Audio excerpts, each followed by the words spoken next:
It's a strange thing, isn't it? How quickly life can change.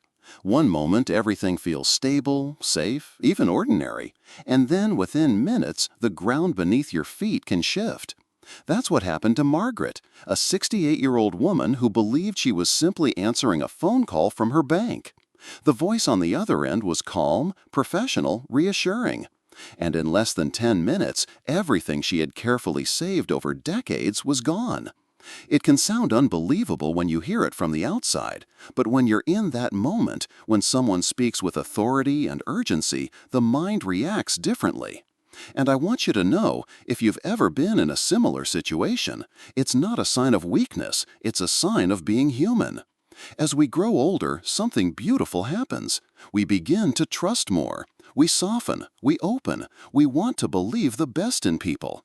That's not a flaw. That's wisdom born of years of relationships, of raising families, of living through hardships. Yet that same openness can be misused by those who don't carry the same respect for life that you do. It's painful to even think about, but ignoring it doesn't make it disappear.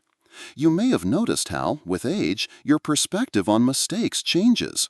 What once felt like a disaster in your 30s or 40s might now feel like a passing storm.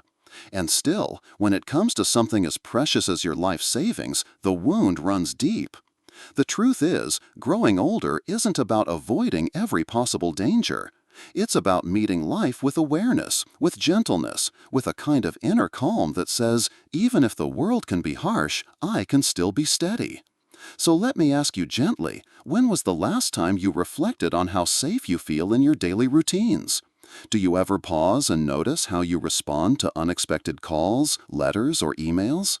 These are not questions meant to bring fear, but to help you recognize the quiet patterns that shape your days. With just a little more awareness, you can protect not only your finances, but your peace of mind. I know stories like Margaret's can feel unsettling, but they're also reminders that you are not alone. Many people in their 60s, 70s, and beyond face similar situations. The important part is not to carry shame, but to carry wisdom forward. We can't stop others from trying to deceive, but we can choose how prepared we are when they appear. And I'd love to know, where are you reading this from right now? Share your location in the comments. It's a small way for us to feel connected, to see that even across cities and countries we are part of the same circle of care. Trust is one of the most precious qualities you carry with you through the years. It's what allows you to stay open to your children, your grandchildren, your friends, and even strangers you meet along the way. But when it comes to money, trust needs to be wrapped in a soft layer of protection, like a shawl around your shoulders on a cool evening. Let me share with you the story of James, a 72-year-old retired teacher. One morning, he received an email that looked exactly like it came from his pension office. The logo was the same, the language sounded official, and the request was simple: update his details by clicking a link. For a moment, he almost did it. What stopped him was a little ritual he had created for himself. Whenever something felt urgent, he waited 24 hours before acting. That single pause gave him time to breathe, to call his daughter, and together they realized it was a scam. That pause saved him from losing the pension he had worked so hard to earn. You see, it's not about distrusting everyone. It's about giving yourself a buffer, a moment where urgency loses its grip and your natural wisdom can rise to the surface. Think of it as a kindness to yourself, not a punishment. There are gentle ways you can begin practicing this. The next time you receive a phone call, letter, or email about money, simply tell yourself, I will come back to this tomorrow. If it's truly important, it will still be there. In the meantime, you might choose to share it with a family member or friend, someone you trust to look at it with fresh eyes. Another helpful step is to keep a small checklist near your phone or computer. It can be as simple as 3 questions. Do I know this person or organization? Is the request unusually urgent? Have I spoken to someone I trust about it?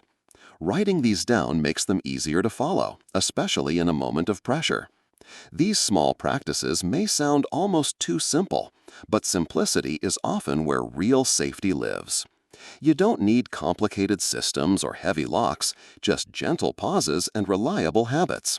And you might ask yourself, how would it feel to know that you don't have to respond immediately? That you can create space between what happens to you and how you respond? That space is where your calm strength resides. If you find comfort in these small reminders, consider subscribing.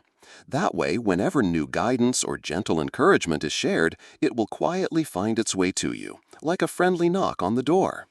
Because sometimes one simple idea arriving at the right moment can make all the difference. At the same time, stress hormones like cortisol can surge more quickly when something feels urgent. So when a stranger's voice tells you there is a problem with your account and you must act now, your nervous system reacts in a very natural way. It speeds up. Your heart beats faster, your hands feel tense, and the instinct to respond immediately can take over. It's not carelessness, it's biology. When you understand this, something important happens. You realize you are not to blame for that moment of panic. You can forgive yourself for being shaken, because your body is only doing what it was designed to do. And in that forgiveness, you find the freedom to try something different. One of the gentlest tools you can use is the pause. The next time you receive an unexpected request, place your hand lightly on your chest. Close your eyes if you can and take 2 or 3 slow breaths. It sounds so small, yet this little practice calms the nervous system, lowers stress hormones, and gives the thinking part of your brain space to re-enter the moment. You may even say quietly to yourself, "I do not need to respond right now." That phrase, repeated softly, is like a shield that gives you distance from urgency. Sometimes people worry that slowing down makes them weak or indecisive, but the opposite is true. Slowing down is a form of strength. It shows that you are choosing your response rather than being pulled into someone else's demand. Isn't that what wisdom really is? The ability to act from clarity instead of fear. Ask yourself gently, how would it feel if every decision, even small ones, carried a moment of calm before action? Could that change the way you move through your day? The more you practice these pauses, the more natural they become. And slowly, you begin to notice that situations which once felt overwhelming are easier to meet with steady hands and a clear mind. This is not about resisting aging. It's about honoring the changes in your body and adapting to them with kindness. You still carry the same inner wisdom you always had. You simply need to give it the time and space to speak. Sometimes what protects us most is not grand gestures, but small, steady routines that quietly hold us up each day. Think of the way you lock your door at night or place your glasses on the same table so you know where to find them in the morning. These habits may feel ordinary, yet they carry a kind of invisible strength. The same is true with money.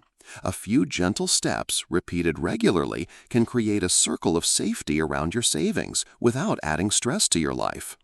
One of the simplest steps you can take is writing down your most important bank contacts on paper. Not just in your phone, because phones can be lost or hacked, but in a notebook or on a card you keep in a safe place at home. It may seem old-fashioned, yet when confusion arises, reaching for a piece of paper with trusted numbers can make all the difference. Another step that can quietly protect you is setting up automatic alerts with your bank. These alerts can send a message whenever there's a transaction you didn't expect. It's like having a gentle bell that rings to remind you something has moved in your account. Even if you never need it, knowing it is there can give you peace of mind. There is also something powerful about not walking this path alone. Choose one trusted person, a son, a daughter, a close friend, and let them be your financial companion. You don't need to share everything, only what feels comfortable. But knowing there is someone who can glance at a letter, listen to a suspicious call, or double-check a payment gives you an extra layer of calm. I know it can feel overwhelming to try to change too many things at once. That's why I suggest beginning gently. This week, perhaps you write down those phone numbers. Next week, you set up one alert. The week after, you ask someone you trust if they would be willing to be your safety partner. Step by step, like planting seeds in a garden, you build a system that grows stronger over time. Ask yourself softly, how would it feel to know that with just a few small habits, your money is safer and your heart is freer to rest? These routines are not cages. They are more like walking sticks, steady supports that help you feel balanced as you move forward. And the beauty is that you remain in control. You choose the pace. You choose the people. You choose the moments when you take the next small step. And in those choices, you will find not only safety, but also a sense of gentle empowerment. There comes a moment in life when we realize that money, while important, is not the deepest measure of our security. What truly sustains us is the trust we hold in ourselves, the quiet strength that grows from every hardship endured. Losing savings or falling victim to deception can shake that trust, but it does not erase it. With each passing year, you carry more than risks. You also carry resilience. Think of all the storms you've weathered, the disappointments that seemed unbearable at the time, but eventually softened into lessons. Aging does not take away your wisdom. It simply asks you to use it differently. When a mistake happens, or when trust is misused, the gentle path forward is not harsh self-criticism, but a reminder: I am still capable, I am still learning, and I am still worthy of peace. It's easy to believe that one misstep defines us, but in truth it is only one page in a much larger story. The beauty of growing older is the freedom to see life in its fullness, to understand that losses are real, but they are not the end. You can rebuild, you can adapt, and most importantly, you can protect the calm center within you. Perhaps the most important habit to carry now is not just guarding your savings, but also nurturing your sense of calm. That may mean speaking kindly to yourself when you feel shaken, taking time for small rituals of grounding, a walk, a cup of tea, a quiet prayer.